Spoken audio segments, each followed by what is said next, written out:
Assalamu alaikum wa rahmatullahi wa barakatuh, chers frères et sœurs. Imaginez ce moment unique où vos paroles traversent directement les précieux pour atteindre le trône d'Allah. Imaginez qu'à chaque supplication sincère, Allah vous réponde de la manière la plus parfaite et au moment le plus opportun. Et si je vous disais qu'il existe un type d'invocation qui n'est jamais rejeté? Dans cette vidéo, nous allons explorer cette supplication spéciale, comprendre pourquoi elle est si puissante, et découvrir comment l'intégrer dans notre vie quotidienne. Mais avant de commencer, n'oubliez pas de liker cette vidéo, de vous abonner à la chaîne, et d'activer la cloche pour ne manquer aucun de nos contenus qui renforcent votre foi. Restez jusqu'à la fin, car ce que vous apprendrez aujourd'hui pourrait transformer votre relation avec Allah pour toujours. Fermez les yeux et ressentez la profondeur de cette vérité. Allah est proche, toujours prêt à entendre vos murmures, vos prières, vos aspirations les plus secrètes. Dans le Coran, il nous offre cette promesse claire et directe. « Invoquez-moi, je vous répondrai. » Sourate Ghafir 40-60. Ces mots ne sont pas qu'une simple affirmation. Ils sont un appel divin, un rappel que chaque croyant porte en lui une clé capable d'ouvrir les portes de la miséricorde d'Allah. Cette clé, c'est la deuxième. La dua n'est pas une requête ordinaire. Elle est une forme d'adoration qui dépasse les barrières du monde matériel. C'est une invitation à établir un lien intime et direct avec notre Créateur. Elle transcende les limitations de l'espace et du temps, reliant l'âme du croyant à l'infini. Le prophète Muhammad, paix et bénédiction sur lui, l'a décrit avec des mots simples mais profonds. La dua est l'essence même de l'adoration, rapportée par Tirmidhi. Chaque mot prononcé dans une dua est une déclaration de foi, une reconnaissance que tout pouvoir, toute sagesse et tout espoir résident entre les mains d'Allah. Lorsque vous levez vos mains dans un acte de supplication, vous admettez votre vulnérabilité, votre incapacité à contrôler l'univers qui vous entoure. Et dans cette vulnérabilité, vous trouvez une force immense, celle de confier vos soucis, vos peines et vos désirs à celui qui connaît vos besoins mieux que vous-même. Pensez à la dua comme à une conversation personnelle. Contrairement à la salat, avec ses gestes et récitations codifiées, la dua est une expression libre et spontanée. Elle ne nécessite pas de lieu précis ni d'heure spécifique. Que vous soyez assis seul dans le silence de la nuit ou entouré par le tumulte de la journée, vous pouvez vous tourner vers Allah à tout moment. Il est toujours là, toujours disponible, avec une attention infinie et un amour inconditionnel. Dans le Coran, Allah nous assure « Et lorsque mes serviteurs t'interrogent sur moi, alors je suis tout proche. Je réponds à l'appel de celui qui m'invoque quand il m'invoque. » Sourate Al-Baqarah 286. Ces paroles rappellent une proximité divine que rien ne peut briser, pas même les péchés ou les erreurs. Allah ne rejette jamais une invocation sincère, peu importe l'état spirituel du croyant. Chaque dua est une opportunité de transformation. En formulant vos prières, vous réalignez votre cœur avec les valeurs divines. Vous apprenez à abandonner l'orgueil et à cultiver l'humilité. Vous réalisez que vos capacités, bien que limitées, peuvent être augmentées par la grâce d'Allah. Et surtout, vous découvrez que la dua n'est pas seulement un moyen d'obtenir des réponses. C'est un acte de foi qui nourrit l'âme, guérit les cœurs brisés et éclaire le chemin du croyant. Prenez l'exemple des prophètes. Le prophète Ayoub, Job, éprouvé par des souffrances inimaginables, a prié avec ces mots « Le mal m'a touché. Mais toi, tu es le plus miséricordieux des miséricordieux. » Sourate Al-Anbiya 2183.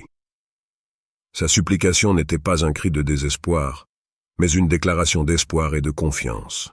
Par sa patience et sa persévérance, Allah lui a non seulement rendu ce qu'il avait perdu, mais lui a accordé davantage encore.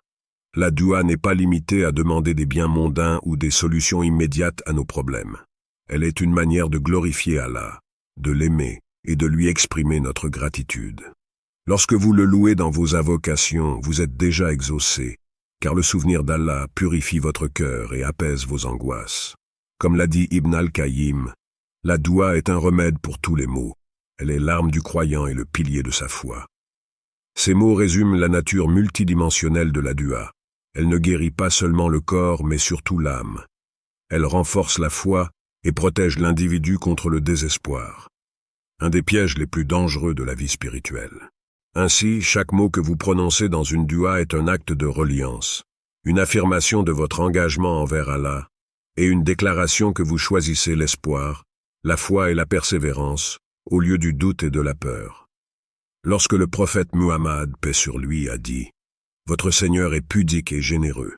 Il ne rejette jamais les mains vides d'un serviteur lorsqu'il les lève pour lui. » Rapporté par Abu Daoud, il nous rappelait que la miséricorde d'Allah est infinie. Alors pourquoi hésiter? Pourquoi attendre pour ouvrir vos cœurs à celui qui ne demande qu'à vous écouter?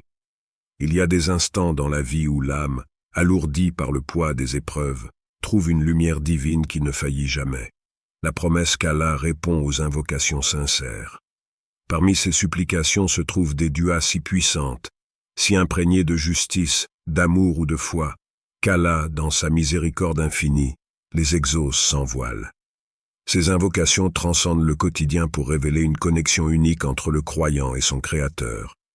Chaque injustice commise dans ce monde laisse une marque indélébile. Mais il y a un réconfort puissant, la supplication de l'opprimé. Le prophète Muhammad, paix et bénédiction sur lui, a dit « La supplication de l'opprimé est exaucée, même s'il s'agit d'un mécréant. » Ce hadith est une preuve indéniable de l'engagement d'Allah envers la justice absolue. La voix de celui qui souffre, qu'elle soit murmurée dans l'obscurité ou criée dans le silence, traverse les cieux sans rencontrer d'obstacles. C'est une promesse, un rappel que l'oppression n'est jamais oubliée par Allah, même lorsqu'elle semble ignorée par les hommes. Allah est Al-Adl, le juste, et la supplication de l'opprimé est son arme contre l'injustice. Pourtant, cette arme exige un usage responsable. L'opprimé est invité à s'adresser à Allah avec un cœur pur, à chercher réparation et non vengeance. Cette distinction est essentielle. Demander à Allah de réparer un tort et de guider les cœurs est un acte de foi. Mais invoquer pour un mal démesuré peut éloigner le croyant de la miséricorde divine. Le lien entre un parent et son enfant est une source intarissable d'amour et de prière. Dans un hadith, le prophète Muhammad, paix sur lui, a dit « 3 supplications ne sont jamais rejetées, celle d'un parent pour son enfant, celle d'un voyageur et celle d'un opprimé. » Ces paroles mettent en lumière la puissance de l'amour parental, un amour si sincère et désintéressé qu'il attire la miséricorde d'Allah. Un parent qui invoque pour son enfant agit comme un intercesseur. Ces invocations, qu'elles soient faites dans la joie ou dans les larmes, sculptent le destin de leurs enfants. Elles protègent, nourrissent et guident les âmes vers des chemins bénis. Il est crucial que les parents choisissent des paroles positives, invoquées pour la foi, la santé et le succès de leurs enfants est une forme d'investissement spirituel dont les fruits s'étendent à l'au-delà. Dans la simplicité de cette relation réside une puissance immense. Prenez l'exemple de prophète Zacharia, paix sur lui, qui malgré son âge avancé implora Allah « Ô mon Seigneur, ne me laisse pas seul, alors que tu es le meilleur des héritiers. » Surat Al-Anbiya 2189. Sa prière empreinte de foi et d'amour fut exaucée, et Allah lui accorda un fils, Yahya, Jean, béni et pieux. Certains moments dans le temps sont enveloppés de grâce divine. L'un des plus puissants est le dernier tiers de la nuit. Le prophète Muhammad, paix et bénédiction sur lui, a dit « Notre Seigneur descend chaque nuit au ciel le plus bas lorsqu'il reste le dernier tiers de la nuit et dit « Qui m'invoque afin que je lui réponde? Qui me demande afin que je lui donne? Qui sollicite mon pardon afin que je lui pardonne? » Sahih al-Bukhari. Dans la tranquillité de la nuit, lorsque les âmes se retirent du tumulte du monde, Allah tend une main de miséricorde à ses serviteurs. C'est un moment où la sincérité du cœur dépasse la formalité des mots. La solitude de cette heure reflète souvent les besoins les plus profonds, les peines, les rêves, les regrets. Ceux qui se lèvent pour prier à ce moment témoignent de leur engagement envers leur foi et sont accueillis par la générosité divine. De même, la prosternation, sujoud, est un instant où le croyant est le plus proche d'Allah. Le prophète Muhammad, paix sur lui, a dit Le moment où l'on est le plus proche d'Allah est pendant la prosternation. Multipliez donc les invocations. Sahih Muslim. Quand le front touche le sol dans un geste d'humilité totale, le cœur s'ouvre à une conversation divine. Dans cet état d'abandon, l'ego disparaît, et seule demeure la dépendance absolue envers Allah. C'est un moment de puissance spirituelle où chaque mot prononcé semble porter un poids cosmique, atteignant directement le trône d'Allah. Les instants bénis ne sont pas des coïncidences. Ils sont des cadeaux qu'Allah accorde à ses serviteurs pour leur rappeler qu'il est toujours là, proche et prêt à répondre. Que ce soit dans l'obscurité de la nuit, les larmes d'un opprimé ou l'amour d'un parent, ces opportunités sont une démonstration éclatante de la miséricorde divine. Allah est Al-Mujib, celui qui répond. Ses promesses ne faillissent jamais, et ses invocations particulières sont un témoignage vivant de sa proximité avec ses serviteurs. La dua est bien plus qu'une simple articulation de mots. C'est une danse subtile entre le cœur et l'âme, un dialogue sacré entre le serviteur et son créateur. Mais pour qu'elle devienne un catalyseur de transformation, certaines conditions doivent être réunies. Ce n'est pas seulement ce que nous demandons, mais comment nous le faisons, qui détermine la profondeur de son impact. Voici des conseils pratiques, directement inspirés du Coran et de la Sunna, pour amplifier la puissance de vos invocations. Lorsque vous vous adressez à Allah, il ne s'agit pas d'une simple récitation mécanique. Votre cœur doit être présent, votre intention pure. Allah dit dans le Coran, « Invoquez votre Seigneur humblement et en secret. » Sourate Al-Araf 755.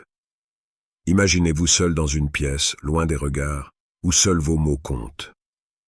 La sincérité jaillit lorsque votre cœur est libéré des artifices. Dans cet état, vous ne cherchez pas à impressionner ou à plaire à qui que ce soit d'autre qu'Allah. C'est dans cette intimité, où chaque mot est une confession de vos besoins et de vos espérances, que vos invocations atteignent les hauteurs célestes. L'humilité est également cruciale. Souvenez-vous que vous vous adressez à celui qui détient les clés de tous les trésors, celui qui a le pouvoir de changer vos destins. En levant vos mains vers le ciel, en pleurant ou en murmurant dans la nuit, vous reconnaissez votre dépendance totale envers lui. L'humilité n'est pas une faiblesse, c'est la force de celui qui sait où repose la vraie puissance. Chaque dua repose sur une fondation essentielle, la certitude que votre Seigneur entend et répond. Le prophète Muhammad, paix sur lui, a dit « Invoquez Allah avec la certitude qu'il répondra. » Mais qu'en est-il lorsque la réponse tarde, ou lorsqu'elle semble ne jamais venir? Ici réside l'épreuve. La foi n'est pas mesurée par l'immédiateté des résultats, mais par votre confiance dans la sagesse divine. Allah ne laisse jamais une invocation sincère sans réponse. Parfois, il vous donne ce que vous demandez. Parfois, il retient un mal que vous ne percevez pas, et parfois, il vous réserve une récompense encore plus grande dans l'au-delà. Lorsque vous levez vos mains vers Allah, libérez-vous de tout doute. Rappelez-vous qu'il est Al-Mujib, celui qui répond, et Al-Hakim, le sage. Même si la réponse ne correspond pas à vos attentes, ayez la certitude qu'Allah agit pour votre bien. Le temps, dans sa nature cyclique, contient des instants privilégiés où les cieux semblent plus proches. Ces moments bénis, choisis par Allah lui-même, sont autant d'opportunités d'intensifier vos supplications. Le dernier tiers de la nuit, lorsque le monde dort et que les cœurs s'apaisent, Allah descend au ciel le plus bas et appelle. Qui m'invoque afin que je lui réponde? Qui me demande afin que je lui donne? Qui sollicite mon pardon afin que je lui pardonne? Dans cette sérénité nocturne, les mots prennent un poids particulier, et les cœurs se remplissent d'une paix que seule la proximité divine peut offrir. Entre l'Adhan et l'Iqama, ces quelques instants, souvent négligés, sont un trésor spirituel.